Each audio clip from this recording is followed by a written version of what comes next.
વીર સૈનિક રમેશભાઈ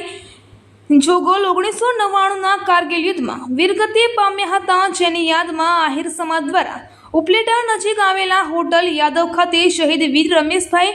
જોગલની પ્રતિમા મૂકવામાં આવી હતી। આ સ્મારક યાદગીરીની દર વર્ષે તિથિ ઉજવવામાં આવે છે, જેને લઈને આ વર્ષે આહિર સમાજ અને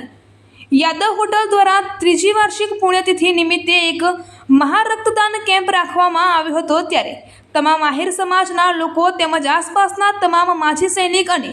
શહીદ વીર સૈનિકોના પરિવારજનો એકત્રિત થઈ